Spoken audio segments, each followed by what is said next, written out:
Please get ready for dictation of part 1 of the address to the nation by the President of India on the eve of India's 75th Independence Day, Rashtrapati Bhavan, August 14, 2021. 5 seconds. Start. My dear fellow citizens, Namaskar. It is a matter of great joy for me to wish all Indians living in India and abroad a very happy Independence Day. This day has a special significance as it marks the beginning of the 75th year of India's independence, for which Azadi Ka Amrit Mahotsav is being celebrated. My hearty congratulations to you all on this momentous occasion. Independence Day is a festival of freedom for us. This was made possible by generations of freedom fighters, some known, many unknown.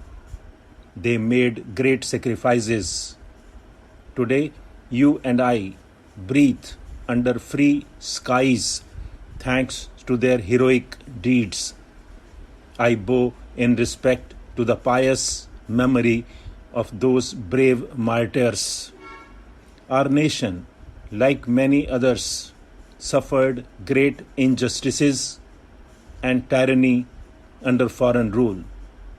What distinguishes India, however, is that the character of our nationalist movement, led by Mahatma Gandhi, was based on the principles of truth and non-violence. He and all other national heroes provided us with an invaluable blueprint to not the biggest and most vibrant democracy. Dear fellow citizens, in the recently concluded Tokyo Olympics, our spokespersons have brought laurels to the nation with their stellar performances. India has won the highest number of medals in the 121 years of its participation in the Olympics. Our daughters have achieved world-class excellence in playgrounds, overcoming many adversities. Along with sports, epoch-making changes are taking place in the participation and success of women in all walks of life, from higher educational institutions to armed forces, from laboratories to playgrounds. Our daughters are making their mark. In this success of our daughters, I see a glimpse of a developed India of the future.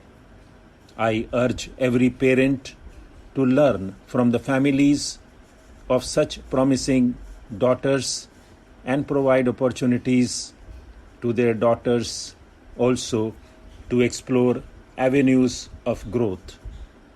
Like last year, this year too, the scale of Independence Day celebration may have been reduced due to pandemic, yet our hearts remain always filled with enthusiasm.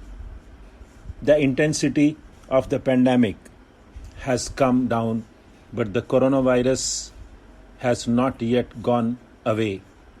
We are yet to come out of the devastating effects of its reoccurrence this year. Last year, with exceptional efforts from all, we had succeeded in bringing the spread of infections under control. Our scientists had succeeded in developing vaccines in a very short time. Therefore, at the beginning of this year, there was every reason to be hopeful as we launched the largest vaccination exercise in history. Yet, due to the new variants and other unexpected factors, we suffered from a terrible second wave. I am deeply sad that many lives could not be saved and many more suffered immensely in this phase of an unprecedented crisis. I speak for the whole nation when I say that I share the grief of all the affected families with the same intensity. The science is coping with this invisible enemy of terrible might with remarkable speed. We can take solace from the fact that more lives have been saved than the lives lost. It was our collective determination to overcome the challenge that helped us see the weakening of the second wave. Once again, our corona warriors, the doctors, nurses, and health workers, the administrators, and others risked everything to contain the impact of the second wave. The second wave brought our public healthcare infrastructure under stress. The reality is that no infrastructure, even of advanced economies, could withstand a crisis of such enormous proportions. Efforts were made on war footing to plug the gaps. The leadership rose to the challenge, and the government's endeavors were supplemented by initiatives of the states, private sector, healthcare facilities, the civil society, and others. In this extraordinary mission, foreign nations shared the essentials generously, just as India had reached out to many nations with medicine, equipment, and vaccines. I am grateful to the global fraternity that came forward with a helping hand. Due to these efforts, the nation breathes a sigh of relief with the return of a semblance of normalcy. If we have learned our lessons well, we know that this is the time of extra care and caution. We shall not let our guard down. Vaccines are the best possible protection science offers to us. Under the world's biggest vaccination campaign going on in our country, more than 50 crore fellow citizens have been vaccinated so far.